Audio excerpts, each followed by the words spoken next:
Mesdames, Messieurs, bonjour et bienvenue dans cette édition. Voici le sommaire. L'ouverture des marchés urbains dans la ville de Cotonou après la fin des travaux semble prendre du temps pour les usagers ainsi que les populations riveraines.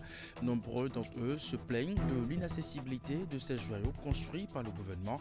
Un sujet de préoccupation pour ces bénéficiaires qui commencent justement par se plaindre de méventes dans leur quotidien. Ensuite, formation du caucus des femmes parlementaires du Bénin sur les thématiques de plaidoyer à Cotonou. L'initiative du réseau des femmes élues conseillères du Bénin s'inscrit dans le cadre de la mise en œuvre du projet Kamitonro, un projet qui vise la lutte contre les violences basées sur le genre, la protection et la promotion des droits de la santé sexuelle et reproductive. Et puis enfin, Assemblée générale ordinaire de l'Association pour le développement de la commune de Savalou. Ce week-end, les membres ont fait le bilan du premier mandat des exercices 2021-2023 avec la présentation des actions menées. Le président et son équipe sont aussi projetés vers l'avenir avec les projets en perspective pour le reste du mandat de 3 ans. Voilà pour le sommaire de cette édition. À nouveau bonjour et bienvenue si vous nous rejoignez à la une de ce mercredi. La rencontre entre Patrice Talon et les responsables de la force Kouri pour un Bénin émergent dans la journée de ce mardi après les groupes parlementaires à propos de la modification du code électoral. Paul Rompé, à la tête de la délégation de la formation de l'opposition, a échangé avec le chef de l'État sur des sujets de préoccupation nationale, notamment la relecture du code électoral et l'épineuse question de la révision de la Constitution. Le parti FCBE a donné, bien entendu, il y a quelques instants, une conférence de presse afin de résumer à l'opinion publique la substance des discussions et les conclusions y afférentes. Et puis vous aurez bien entendu ces détails dans nos prochaines éditions. L'ouverture des marchés urbains dans la ville de Cotonou après la fin des travaux semble prendre du temps pour les usagers ainsi que les populations riveraines. Nombreux d'entre eux se plaignent déjà de l'inaccessibilité de ces joyaux construits par le gouvernement et estiment que cela est source de méventes dans leur quotidien. Reportage. Nous sommes aux abords du nouveau marché de Ménotin. Ici, vendeuses de tout genre sont installées. Sur initiative du gouvernement, au total 8 autres marchés urbains entièrement modernes sont construits dans la ville de Cotonou. Ils permettront aux occupants, notamment les femmes, de mener leurs activités économiques dans un cadre bien aéré et plus sécurisé. Mais depuis la fin des travaux, ces marchés restent inaccessibles aux usagers, la mise en service n'étant pas faite. Lorsque le marché était ici, moi je travaillais bien. Il y a des bonnes dames qui venaient acheter des trucs dans le marché. Ils viennent acheter des fournitures de bureau, des fournitures scolaires pour leurs enfants. Il y a certains qui viennent demander la saisie des mémoires de leurs enfants. Donc je travaille bien. Maintenant, bon, comme c'est toujours fermé là, ça nous gêne beaucoup. C'est bien que le gouvernement ait décidé de nous construire des marchés urbains. Maintenant, on attend l'ouverture puisqu'il y a méventes. Les autorités locales des quartiers où sont implantés ces marchés reçoivent chaque jour des plaintes de la part de ces femmes. Elles s'impatientent de l'ouverture des marchés construits et se demandent ce qui retarde l'accès à de tels joyaux. Elles sont tellement pressées de l'ouverture du marché. Puisque c'est un joyeux, je ne sais pas pourquoi jusqu'à présent le gouvernement n'a pas encore mis en service ce marché. Les bonnes dames, chaque jour que Dieu fait, viennent vers moi pour demander.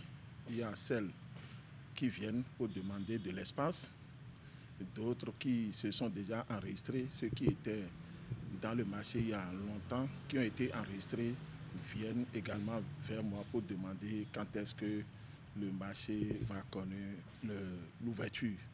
Les 9 marchés modernes construits dans le respect des standards internationaux sont à PK3, Tokplegbe, Midombo, Aïdjedo, Begamin, Ménotin, Wologede, Kadjeon et Sainte-Trinité. Le seul souhait des potentiels bénéficiaires de ces infrastructures marchandes est de les voir ouvertes. Pareil pour les autorités qui n'ont plus d'arguments pour convaincre leurs administrés. Comme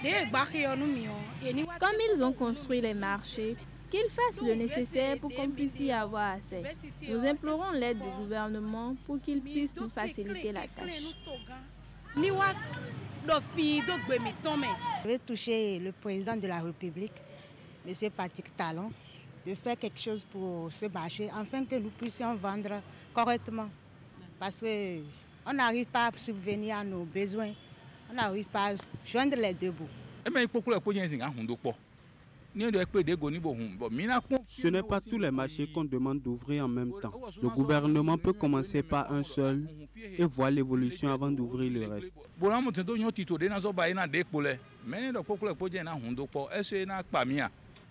Pour suggérer par la voie hiérarchique aussi de sonner le gouvernement pour l'ouverture dans les jours à venir pour le bonheur de nos concitoyens. Pour rappel, le projet de construction des marchés urbains sur tout le territoire national est un projet du PAG 1. Il prend en compte plus d'une dizaine de marchés, dont 9 dans la commune de Cotonou.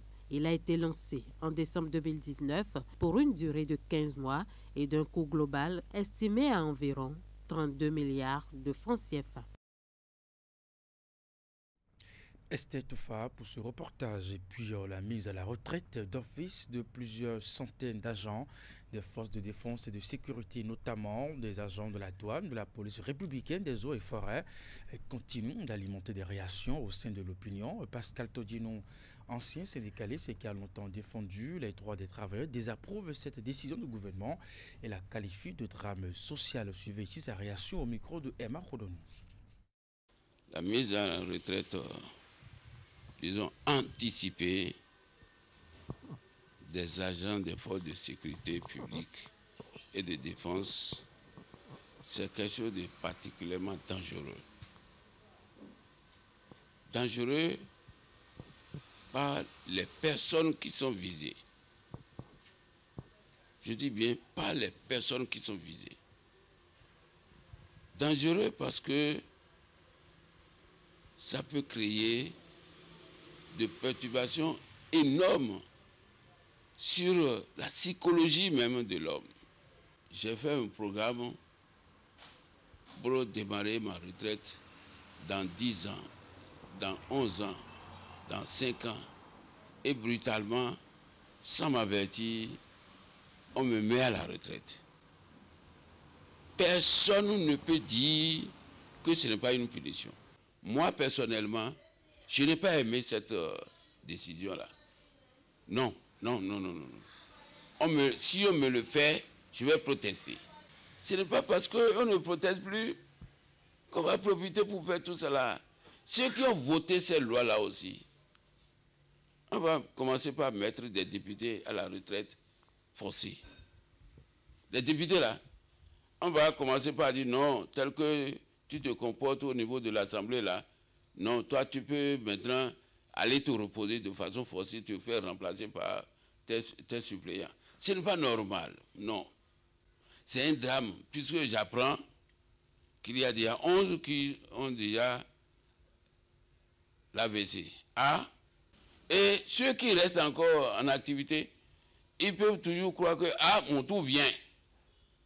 Et tout le monde sera en train d'être... Il y a le Tchadi. Et c'est aussi le qui-vive. Et ça, ce n'est pas bien. Ce n'est pas bien. C'est un drame. C'est un drame. Combien ils sont au nombre de combien? 300 ou 400. Bon, donc après, ils vont encore trouver 1200. Et après, 1800. Et après, 2000, 3000. Finalement, ils vont vider l'administration de leurs compétences. Et on va commencer par recruter des Nougronouis. Moi, je crois que c'est véritablement un drame social. Moi, je le dis à haute et intelligible voix. Non. Nous restons à Porte-Novo. L'Assemblée nationale a procédé, bien entendu, à la clôture des travaux de la deuxième session ordinaire de l'année 2023 ouverte en octobre dernier. Quel est le travail qui a été fait sur les plans législatifs, du contrôle de l'action gouvernementale, de la coopération? Les députés du groupe parlementaire Union progressiste Le Renouveau ont tenu une conférence de presse pour faire le bilan. Suivez ici les explications du président de ce groupe parlementaire, à qui attendait au micro de Emma Rodoni.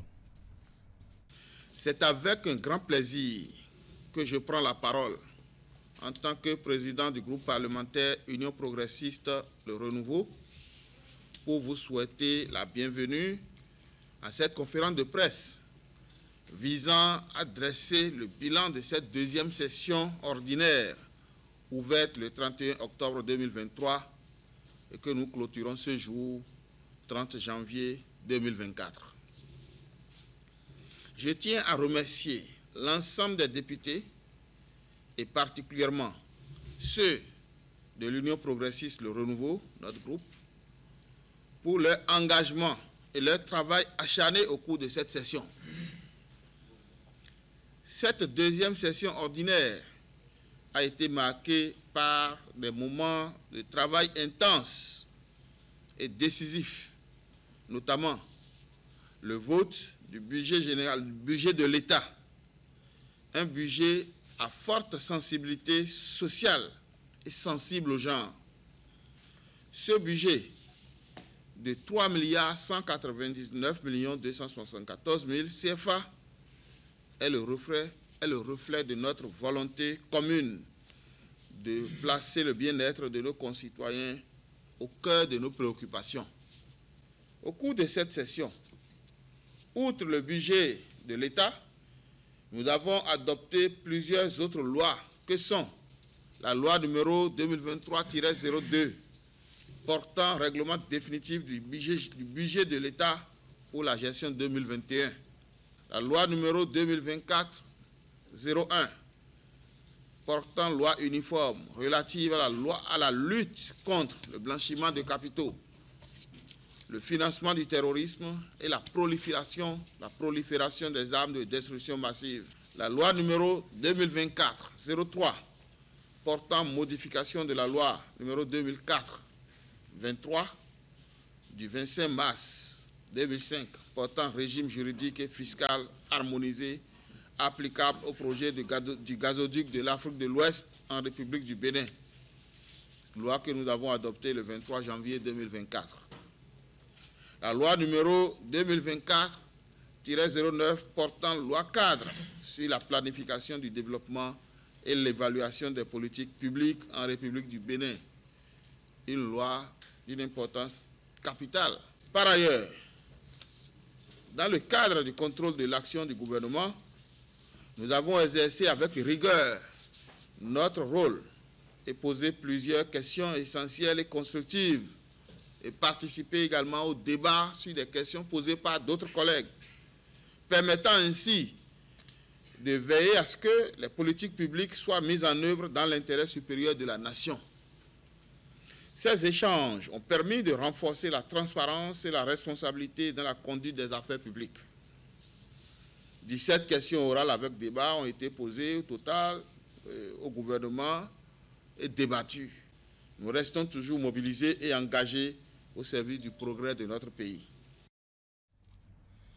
Le PNUD lance son programme de coopération 2024-2026 avec le Bénin. C'était à la faveur d'un atelier qui s'est déroulé ce mardi à Cotonou. On prépare, bien entendu, à cette rencontre plusieurs partenaires techniques et financiers. Une rencontre à laquelle les grandes orientations du programme pays CPD ont été dévoilées. C'était également le moment pour ces participants de procéder à la présentation du bilan de la mise en œuvre du programme pays CPD de 2019 à 2023 du PNUD de Bénin. Ingrid et des Rupavi pour le compte-rendu. Ces acteurs du système des Nations Unies, assistés des partenaires techniques et financiers, se sont donné rendez-vous pour s'approprier le document du programme pays CPD du PNUD couvrant la période 2024-2026. Un document qui constitue pour le programme des Nations Unies pour le développement une réponse aux problèmes de développement identifiés à travers plusieurs analyses communes de situation. Les interventions du PNUD à cet effet vont se concentrer sur deux piliers, à savoir la résilience, la croissance durable et l'emploi, puis l'état de droit, la démocratie, la gouvernance et la cohésion sociale. Dans le cadre du pilier 1, le programme se concentrera sur le lien entre l'économie, l'environnement et le climat, en abordant les domaines prioritaires que sont la protection de l'environnement, la résilience au changement climatique et la gestion des ressources naturelles, ainsi que la croissance économique équitable, inclusive, durable et transformatrice. Le pilier 2 proposera des solutions pour soutenir les services administratifs et judiciaires dans le but d'améliorer l'accessibilité, l'inclusion et la transparence, et de réduire l'exposition à la corruption et de rendre les services plus conviviaux pour les clients. L'autre moment fort qui a également marqué la rencontre après la présentation des grandes orientations du programme, c'est le rappel du processus programmatique et des nouvelles dispositions du PNUD en matière de programmation axée sur les résultats. S'ensuit la présentation de l'agenda pour l'opérationnalisation du CPD. Le gouvernement l'a endossé, marquant ainsi l'approbation de ce contenu et les moyens prévus pour sa réalisation. Je souhaite vivement que tous les acteurs impliqués dans la mise en œuvre de ce nouveau programme donnent le meilleur d'eux-mêmes, afin que le programme de coopération impacte le développement économique et social du Bénin et les Béninoises et Béninois. Le lancement du programme pays CPD 2024-2026 du PNUD du Bénin a été précédé de la présentation du bilan de la mise en œuvre de celui de 2019-2023.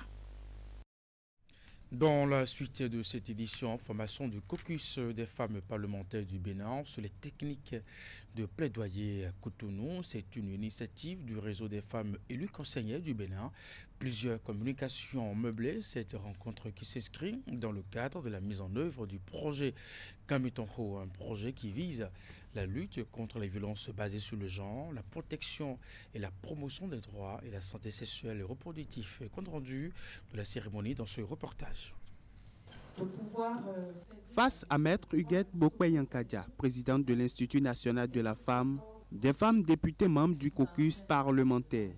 Suite à l'initiative du réseau des femmes élues conseillères au Bénin, elles sont entretenues sur l'engagement de la femme parlementaire au plaidoyer pour les droits, l'émancipation économique et la lutte contre les violences basées sur le genre. Ce n'est pas nécessairement les femmes parlementaires qui vont exercer le plaidoyer. Elles vont recevoir du plaidoyer. Elles vont appuyer des plaidoyers qui valent la peine d'être soutenues. Et donc il est normal que dans les questions de plaidoyer, elles sachent ce que c'est que le plaidoyer et qu'elles puissent en apprécier, on va dire, la teneur, le bien fondé et s'entourer des personnes, de l'expertise aux besoins. L'objectif général de cette formation est de renforcer la capacité des femmes parlementaires sur la prise d'initiative et de conduite d'action de plaidoyer de qualité pour l'émancipation socio-économique des femmes béninoises. La formation du caucus des femmes parlementaires aborde également les techniques des plaidoyers. Les élus sont donc outillés pour conduire ou appuyer des structures dans leur plaidoirie. C'est un projet dénommé Kamitonho qui reçoit l'assentiment de l'Agence française de développement et Cœur Bénin Togo, deux structures qui ont joué leur partition pour la tenue et la réussite de cette initiative. Qu'elles travaillent de façon incessante sur tout ce qui peut conduire les femmes à se positionner dans les instances de décision. Et pour nous, aujourd'hui, on se retrouve à 29 à l'Assemblée nationale, mais notre objectif est que d'ici 2026, on puisse en compter davantage et que cela se fasse avec vous. Soyez rassurés. Le thème d'aujourd'hui, qui est le plaidoyer, est un thème important pour chacune de nous. Parce que dans notre mission, nous aurons à mener plusieurs actions de plaidoyer envers les différentes institutions, envers le gouvernement, envers les différentes ONG et associations pour parler de la femme, pour parler de ce que nous désirons pour la femme béninoise et l'ambition du chef de l'État qui doit être portée haut les tribunes. Kamitonho est un projet qui prône la lutte contre les VBG, la protection et la promotion des droits et la santé sexuelle et reproductive et à l'émancipation sociale et économique des femmes. En image à présent, le sommet Italie-Afrique a ouvert ses portes depuis ce lundi à Rome. Les travaux du sommet sont marqués par des débats orientés sur plusieurs questions relatives aux défis communs entre l'Afrique et puis l'Europe, notamment le changement climatique, la sécurité alimentaire, la sécurité énergétique. Plus d'une cinquantaine de chefs d'État et de gouvernement ainsi que les institutions internationales prennent part à cette rencontre. Bien entendu, au deuxième jour de ce sommet Italie-Afrique, le Bénin propose son remède contre l'immigration. La vice-présidente Mariam Tchabi Talata Zime Yerima a conduit la délégation béninoise aux côtés de ses pairs dirigeants du continent. C'est un sommet qui renforce le partenariat entre l'Afrique et l'Italie en mettant l'accent sur les secteurs clés comme l'éducation, la santé, l'agriculture et l'énergie. La vice-présidente du Bénin a présenté à l'occasion une thématique sur la formation professionnelle et bien entendu la promotion culturelle. Elle a également révélé la destination Bénin à travers son intervention. Je vous l'annonçais en titre, l'Association pour le développement de la commune de Savalou a tenu ce week-end son assemblée générale ordinaire, comme temps pour la première année d'exercice du mandat 2021-2023. Les assises ont permis à l'équipe de présenter les actions menées ainsi que les difficultés rencontrées. Le président et son équipe ont saisi l'occasion pour exposer les projets, les initiatives et autres perspectives prévues pour le reste du mandat qui dure 3 ans. Les détails avec Imet Hélène Amoussou. Encore un rendez-vous honoré. Ce week-end, devant l'assistance convoquée, le président et son équipe ont sacrifié à une exigence des tests. L'Assemblée générale à l'Association pour le développement de la commune de Savalou, ADCS, est le cadre défini pour permettre à l'équipe dirigeante de présenter aux membres le bilan des 12 derniers mois d'activité. Il est prévu dans les statuts que chaque année se tienne une Assemblée générale pour faire le rapport des activités qui ont été menées au cours de l'année écoulée. Tirer le son de cela évidemment sur le plan technique, sur le plan moral, sur le plan financier et tout. Et puis prendre des engagements pour les 3 ans à venir. Donc ces 3 années, c'est des programmes triennales glissants. Ce que j'ai perçu de cette activité, c'est que les autres associations de développement devaient s'en inspirer pour que, au-delà de ce que chacun est ou fait politiquement, et se mettre ensemble pour que nos localités connaissent de véritables développements. Les documents soumis ici à l'appréciation de l'assistance résument les actions menées au cours de la première année d'exercice du mandat 2021-2023 de l'association. Elles sont consignées dans un rapport détaillant les axes stratégiques ainsi que les diverses activités menées sur la période, les résultats obtenus, de même que les difficultés rencontrées. À ces assises ordinaires, les participants ont aussi eu droit à plusieurs communications, dont celle sur le rapport moral, puis le plan triennal de travail 2023-2026. Aujourd'hui, on a pu présenter les différentes activités que nous avons pu réaliser pendant 1 an, notamment la construction de toilettes sèches, ou du moins en tout cas leurs entretiens pour celles qui sont déjà construites. On peut retenir le fait que les soutiens scolaires, les activités de soutien scolaire que nous faisons ont obtenu de très bons résultats cette année. Ce n'est pas encore satisfaisant et donc ça va continuer. Nous avons également pu présenter l'ensemble des perspectives que nous avons, notamment en matière de poursuite de l'activité agricole. C'est la FODACO, la foire départementale, qui connaît toujours du succès année après année. Donc nous allons continuer également par la levée de $100 000 à construire de nouvelles toilettes. Vous voyez, donc c'est toutes ces activités-là qu'on peut retenir. Le gros tontinier, le ramasseur, c'est moi. Cette trinité que nous avons su créer et que nous entretenons au jour le jour, trinité constituée du Palais Royal, de l'Association de développement et du Conseil communal de Savalou, est un atout pour notre commune. C'est formidable pour l'association de développement de Savalou. On n'a jamais vécu ça, cette conjugaison d'invention, d'initiative entre le maire, l'association et le roi, jamais vécu, donc c'est formidable. Tout en exprimant leur satisfaction quant aux avancées enregistrées, cadres, autorités ainsi que les partenaires présents ont rassuré de leur soutien pour la poursuite des actions. Entre autres perspectives envisagées, il est retenu de renforcer les initiatives allant dans le sens de la promotion du tourisme dans la commune. Et puis, nous allons parler sport à présent pour finir cette édition. Les huitièmes de finale de cette 34e édition de la Coupe d'Afrique des Nations ont pris fin hier. Les dernières explications de cette étape du tournoi ont livré le verdict. Le Maroc, demi-finaliste du mondial Qatar 2022, a été éjecté tout simplement de la compétition par l'Afrique du Sud. Le Mali s'est aussi offert son ticket pour les quarts de finale face au Burkina. Voici le résumé.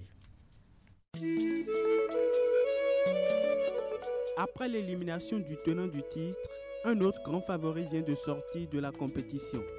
Les Lions de l'Atlas du Maroc, demi-finalistes de la précédente Coupe du Monde, sont éjectés de la Coupe d'Afrique des Nations par les Bafana Bafana de l'Afrique du Sud. Un scénario inattendu au cours duquel le Maroc s'est incliné sur un score de 2-0. L'Afrique du Sud passe en quart de finale après sa tentative manquée en 2021. Un peu plus tôt, le Mali s'est offert aussi son billet pour les quarts de finale de la CAN Côte d'Ivoire 2023 face au Burkina Faso. Les Aigles se sont imposés aux étalons par un score de 2-1 et passent ainsi au prochain tour. C'est désormais clair. Tous les 5 pays les plus attendus à cette édition de la messe du football africain ne sont plus en cours. L'Algérie, champion d'Afrique en 2019, le Sénégal, champion en titre, la Tunisie, quart finaliste de la récente Coupe d'Afrique des Nations, l'Égypte, nation la plus titrée du tournoi avec 7 crâles, puis le Maroc, 4e meilleure nation mondiale, tous éliminés. Les 8 pays qualifiés pour les quarts de finale de cette 34e édition de la Coupe d'Afrique des Nations sont connus.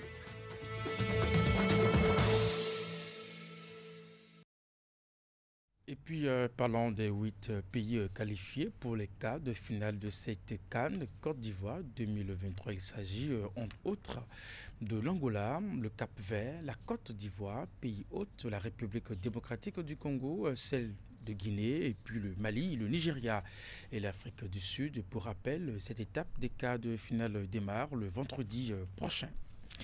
Et ce sera tout pour cette édition. Merci de l'avoir suivi à 16h, votre bulletin d'information 19h30, la grande édition de la soirée. Jusque-là, portez-vous bien et à très bientôt.